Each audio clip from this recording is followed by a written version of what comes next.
आज हम गाल स्टोन और उसकी कॉम्प्लिकेशन को डिस्कस करेंगे। गाल स्टोन की कॉम्प्लिकेशन को डिस्कस करने से पहले हमें बाइल के कंपोनेंट, बाइल की सिक्रेशन और कैसे इसकी रेगुलेशन होती है, इसको पहले डिस्कस करना पड़ेगा। बाइल लीवर से सिक्रीट होता है। ये हमारा लीवर है, ठीक है ना। लीवर ने सिक्रीट करना है, उसके बाद इसने, ये गाल ब्लैडर है, इस वाले गाल ब्लैडर में बाइल ने स्टोर होना है लीवर से। बाइल सिक्रीट हुआ, गाल ब्लैडर में स्टोर हो गया। अब उसके बाद क्या होना है?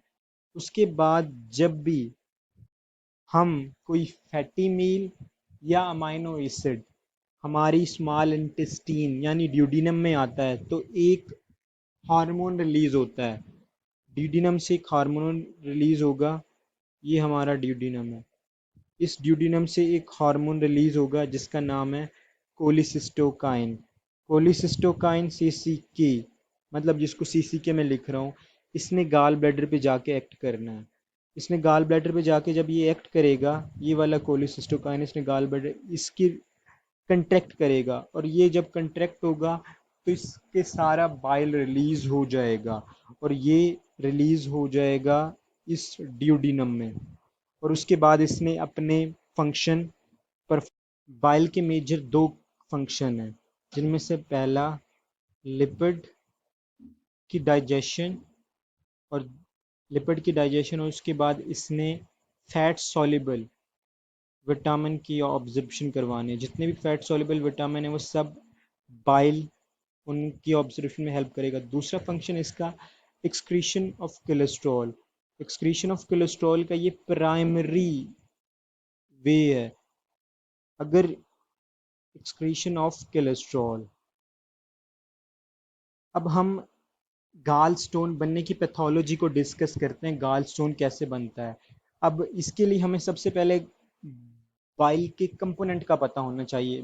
बाइल के मेजर कंपोनेंट हम तीन कंपोनेंट में इसको डिवाइड कर लेते हैं: फॉस्फोलिपिड्स, बाइल सॉल्ट्स, दूसरा कंपोनेंट बिलिरुबिन, और तीसरा कंपोनेंट कोलेस्ट्रॉल।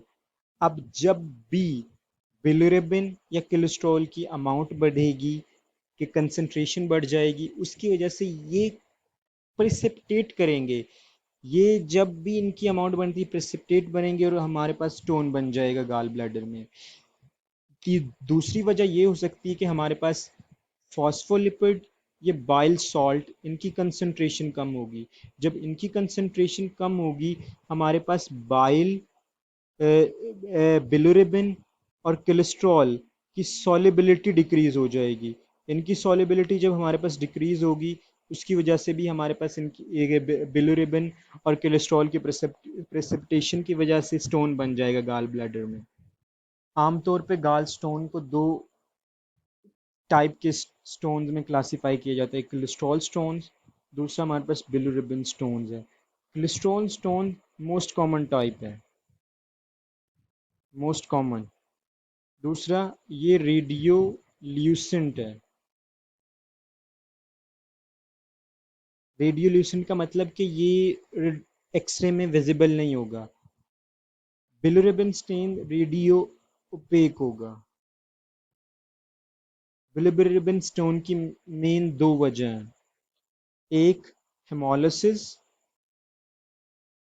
हेमोलिसिस का मतलब कि आरबीसीज की एबनॉर्मल ब्रेकडाउन। दूसरी वजह बिलरी ट्रैक का इन्फेक्शन, जिसमें इकोलाई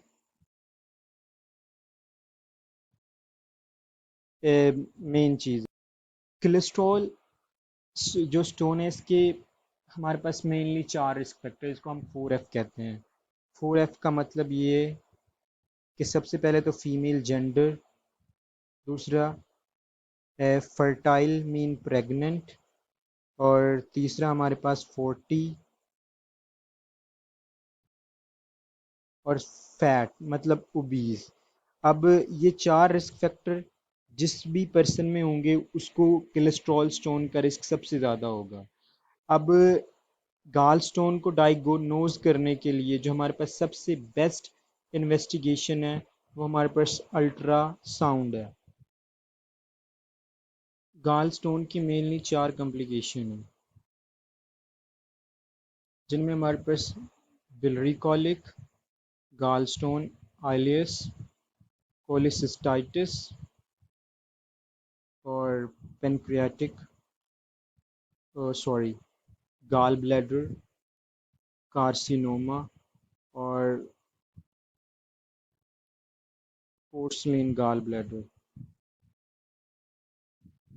अब गाल स्टोन आइलियस का क्या मतलब है कि गाल ब्लैडर है, ये गाल ब्लैडर है, ये बहुत इंटेंसली कंटेक्ट कर रहा है। अब यहाँ से स्टोन किसी ना किसी ये कंटेक्ट बहुत फोर्सफुली कर रहा था, इससे होता हुआ ड्यूडिनम में आ गया, स्मॉल इंटेस्टाइन में आ गया।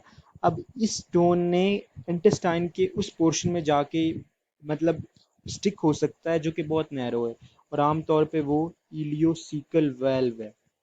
मतलब अगर गाल स्टोन जो कि गाल ब्लैडर में था, अगर वो गाल ब्लैडर से स्मॉल इंटेस्टाइन में आ जाए तो वो किस जगह पे जाके स्टिक होगा?